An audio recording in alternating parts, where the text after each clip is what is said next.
Прв наследник на убиениот Архелај бил Орест, неговиот син од бракот со Клеопатра. Момикот кога требало да ја преземе власта, Орест се уште бил малолетен, па требало да му се определи законски старател. Таа улога му била доверена на неговиот постар роднина Аероп II.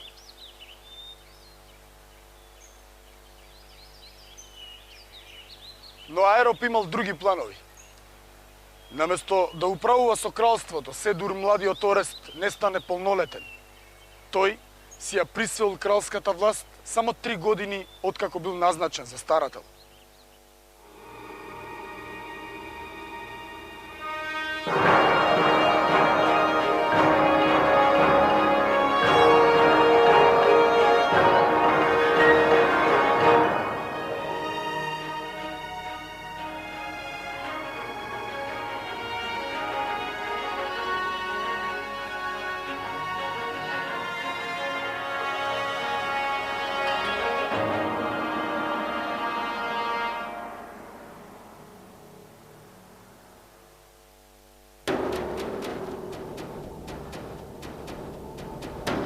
Историографот Диодор раскажува дека Аероп му пресудил на Орест. Токму тоа се чини било последното нешто што го стори. Истата година Аероп се разболел и умрел. Внатрешната стабилност во кралството повторно била разнишена. Престолот сега го презел неговиот син Павсанија. Во нашите извори нема навестување дека имало тешкоти при наследувањето на власта. Па сепак, не минало многу време, а се јавиле уште двајца претенденти на престолот, што е поважно и двајцата од кралската куќа на Аргеадите. Првиот од овие претенденти бил Аминта. Тој бил син на Аридај, а внук на Аминта, братот на Пердика II. Значи, овој Аминта бил правнук на Александар I, живописниот херој на истографот Херодот. Вториот претендент исто така се викал Аминта, а најверојатно бил син на кралот Архелај. За да се разликува од постариот истоименик, синот на Аридај, овој Аминта бил наречен Малиот.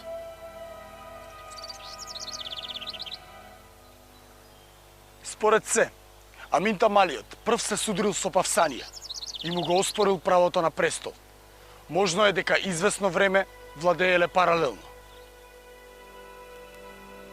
По една година напорно владење, и Павсанија и Аминта II Малиот ги снемува од историската сцена.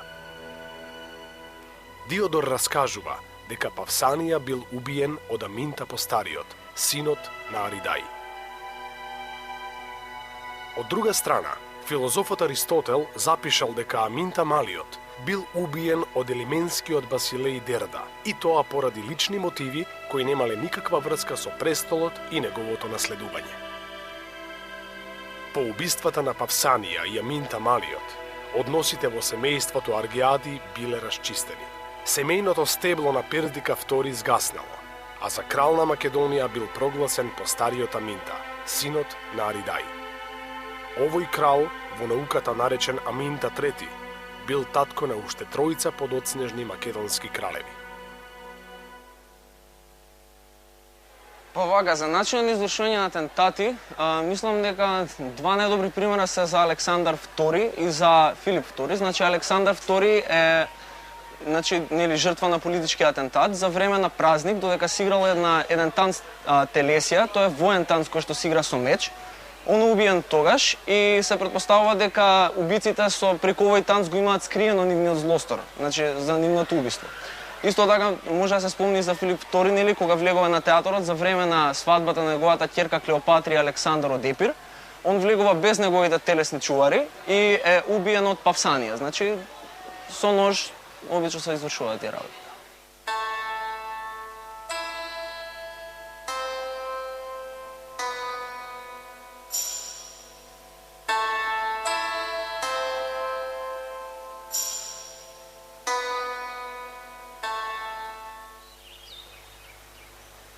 Во 393 година од Старата ера, кога Аминта III ја презел власта, соседите на Македонија се уште биле премногу слаби за да и се заканат. Но затоа пак, неколкугодишната независност и борби за власт ја ослабеле внатрешната стабилност на Македонија.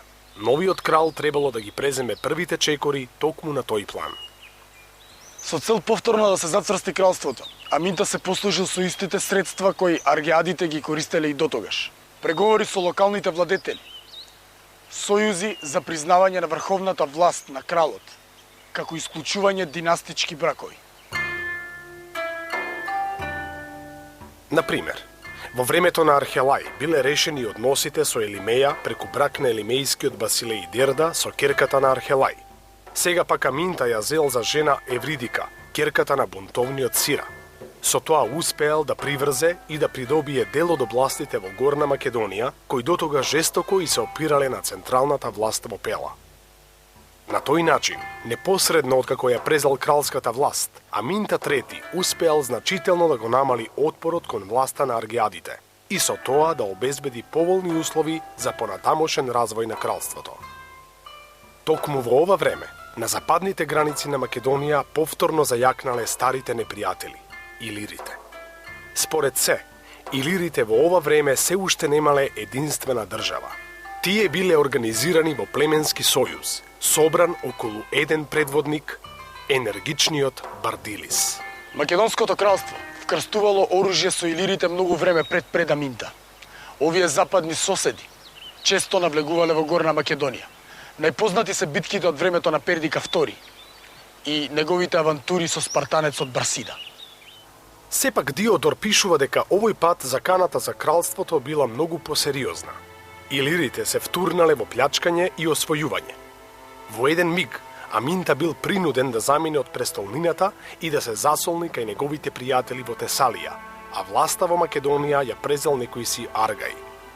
Не знаеме кога точно Аргај ја узурпирал власта, ниту пак се знае дали дејствувал во договор со илирите.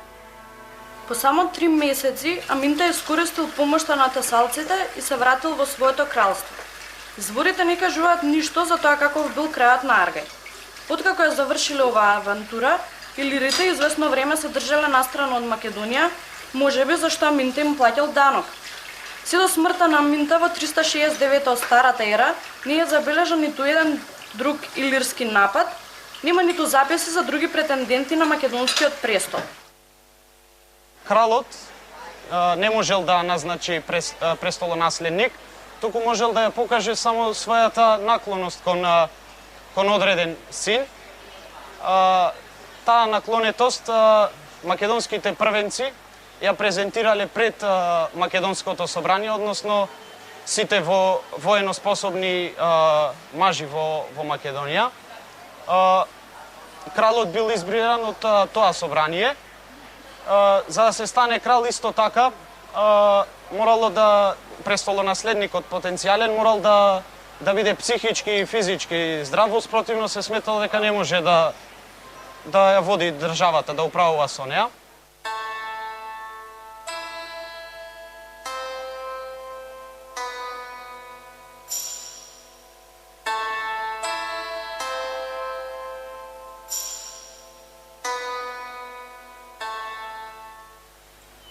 Зошто тесалците му помогнале на Аминта III?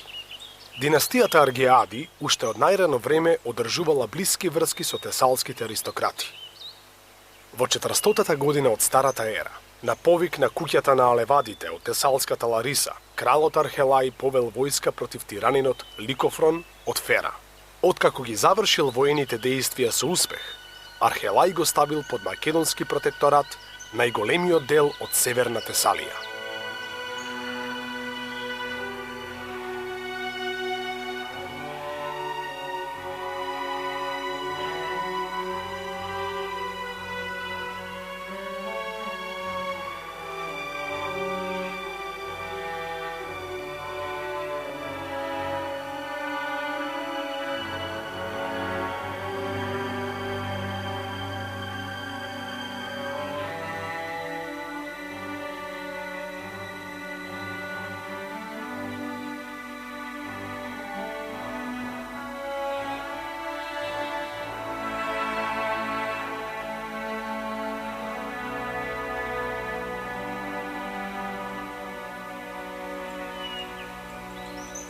Па сепак, кон крајот на неговото владење, Аминта сватил дека е време да почне да води прагматична политика, па во една прилика го погазил традиционалното пријателство со Лариса.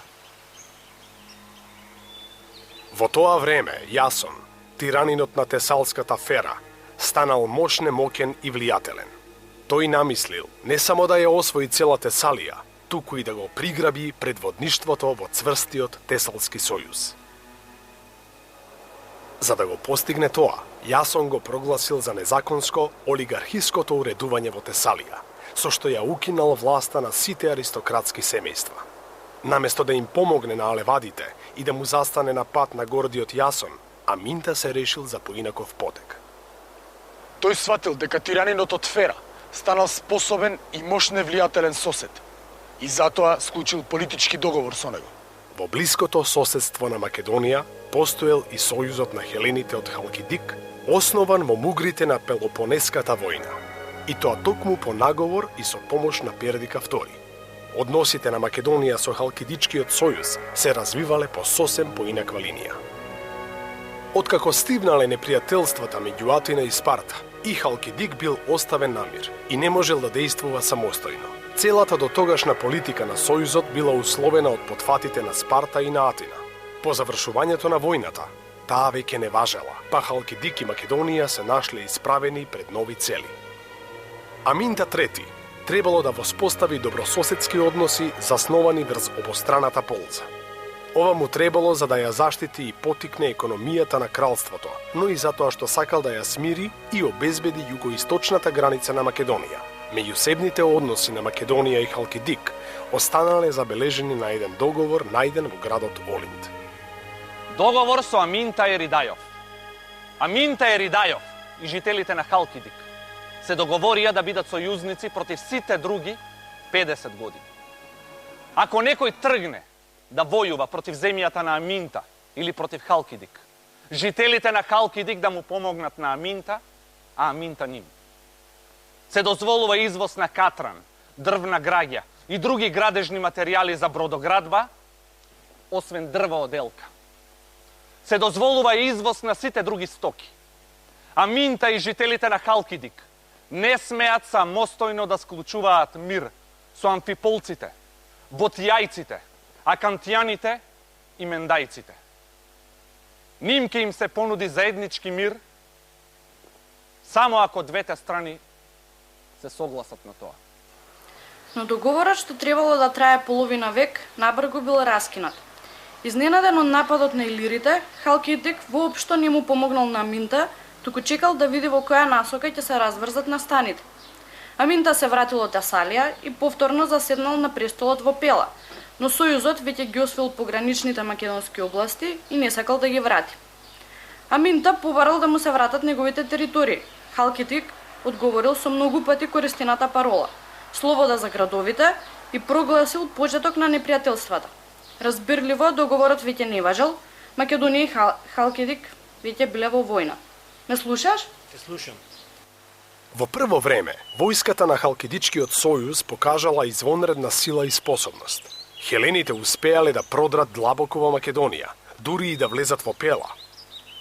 Аминта сватил дека е премногу слаб за да излезе на крај со Халкидик.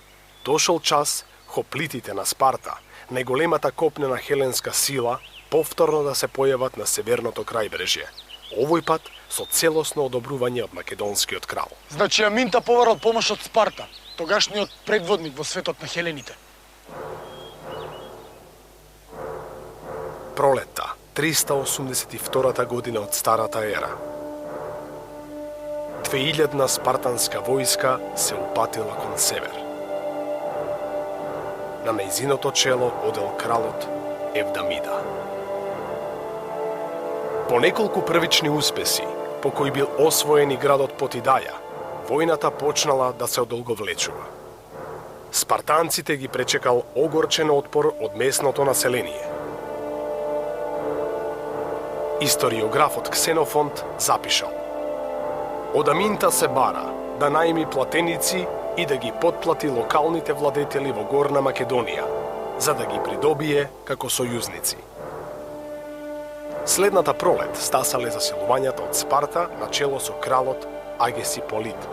Но, дури и со овие сили, и со помошта на конјаничките одреди на Аминта III и на Дерда од Елимеја, спартанците го обсадувале Олинт уште цели 2 години. Во 379 година од Старата ера, градот најпосле се предал заради глад, а Халкидичкиот сојуз бил распуштен. Освојувањето на Олинт представувало голем успех за Спарта, но цената за оваа победа била преголема. Во бојната врева паднале и спартанскиот крал и неговиот брат. Потфатот на Спарта предизвикал големо незадоволство кај другите хелени, зашто гледано од страна излегувало дека Спарта не води сметка за интересите на сите хелени, туку ги напаѓа и со тоа им помага на интересите на македонецот Аминта. Значи немаме зачувано правилник или законник како се извршувало тоа, но може да се даде рецимо 2 примера од прилика што ќе доловат како се однесувало. Значи може да се каже за судењето на Филота, значи он е осуден на смртна казна со каменување до смрт. И сите значи што правеле заговори против кралот се осудувани на смрт. Исто така може и да се каже за судењето на Агони под Митилена, кое што под заклетва значи тајно се гласало дали ќе му се донесе смртна казна. И откога, значи доколку се донесе смртна казна, откако значи Агонип ќе предложи контрапредлог за казна, се носи второ гласање, кое што исто тајно, на кое што се одредува како ќе се изврши таа смртна казна. Во секој случај, значи, се претпоставува дека смртните казни били исто како и во другите држави. Значи, или со меч, или со копје, или најчесто каменување до смрт. Сојузот меѓу Македонија и Спарта предизвикал зла крв и тешко дека можел да се одржи. Спарта немала волја да остане подолго време во северниот Егеј, зашто војната со Олинт ја ослабела незината економија. Аминта извлекол корист од скорешните настани и си ги вратил своите територии. Но и тој не ги сакал спартанците во неговото соседство, зашто се плашел дека сега токму тие ќе ја преземат улогата на Халкидичкиот сојуз. Така се раздвоиле патиштата на Аминта и спартанците. Но дури откако се расчистила состојбата во неговото соседство, Аминта будно ги следел случувањата во Хелада. Само 2 години по падот на Олинт, на хеленската политичка сцена повторно заживел Поморскиот сојуз на атињаните. Ова групирање ја продолжувало традицијата на стариот Атински поморски сојуз, распуштен по завршувањето на Пелопонеската војна. Иако со помал обем, новиот поморски сојуз опфатил и повеќе хеленски полиси од северното крајбрежје. Добро, следиш? Следам.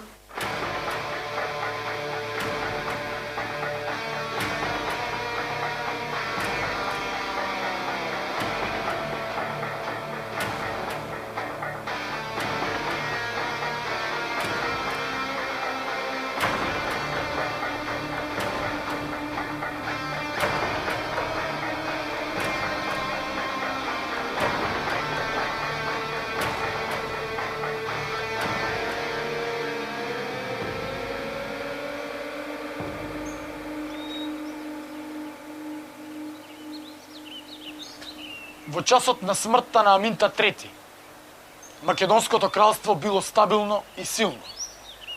Но за ова не биле заслужни само макотрпните напори на кралот, туку и политичката стабилност во Егеот.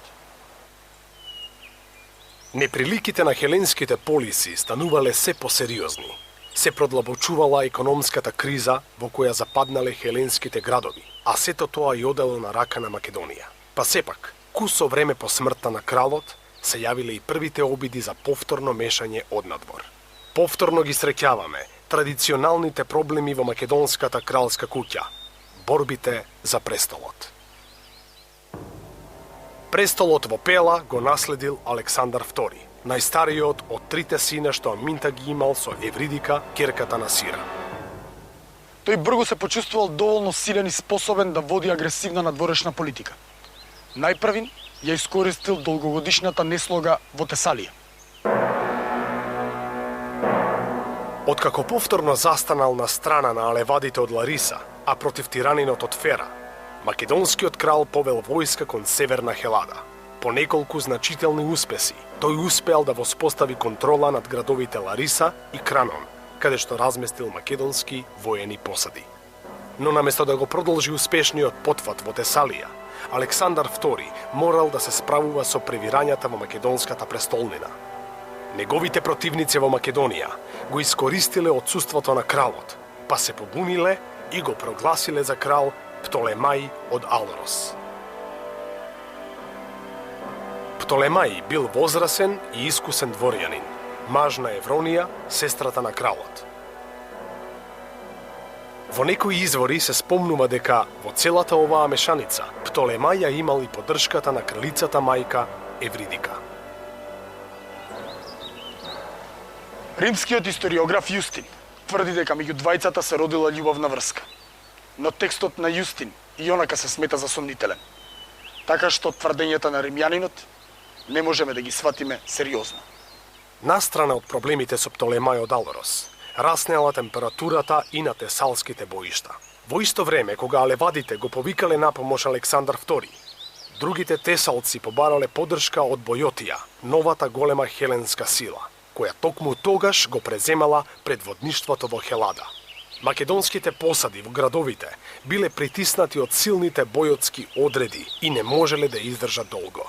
Македонците морале да ја отстапат Тесалија. Наскоро младиот Александар II станал жртва на политички атентат. Тој бил убиен за време на еден празник, додека се играла македонската војна игра со ножеви, наречена Телесија. За смртта на Александар II има многу различни мислења. Диодор сведочи дека убиецот бил лично Птолемај од Алорос, а македонецот Марсија тврди дека убиството го извршиле луѓе платени од Птолемај, што изгледа поверојатно. Атинскиот беседник Демостен го запишал името на убиецот, некој си Аполофан од Пела, кому му пресудиле на самото место. Јустин пак мисли дека убиството го замислил токму Птолемај во содејство со кралицата мајка Евридика. Но ништо од ова не може да се утврди со сигурност. Сигурно е само тоа дека најголемата полза од убиството извлекол благородникот Птолемај од Алорос. Тој станал старател на Пердика и Филип, двајцата малолетни браќа на убиениот крал.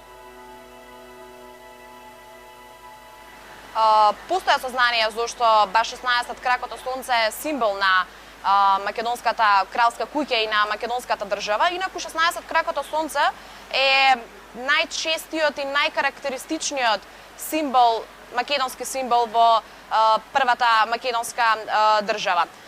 Инаку символот, односно распространетоста на символот се толкува како последица на култот на сонцето, кој бил бил најраспространет култ помеѓу античките македонци, но исто така сонцето ја символизирало и го символизирало потеклото на кралската власт на македонската кралска куќа.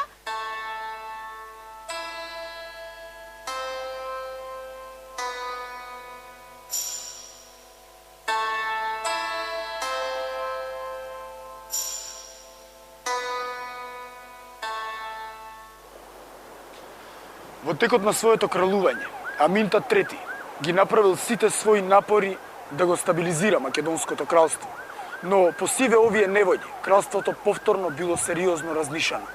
Ова тешко можело да се поправи без помош од надвор. Но во 365 година од Старата ера се покажало дека сите пресметки на тугинците се залудни. Судбината на Македонија ја зел во своји раце младиот престолонаследник Пердика, кој наскоро го вратил својот брат Филип од заложништвото во Теба. Не знаеме што се случило со Птолемај од Алорос. Или бил убиен, или пак откако владел како регент, покажал политичка мудрост и доброволно се повлекол кога Пердика станал полнолетен.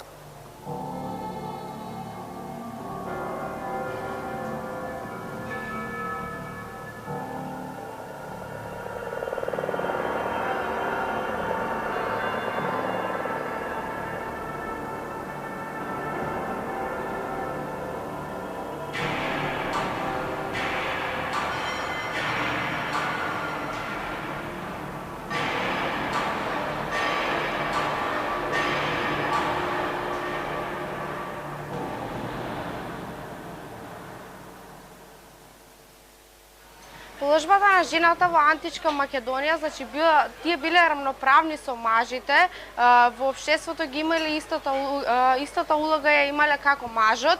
Жените имале право да управуваат со имоти, рудници имале право да учествуваат на гозбите.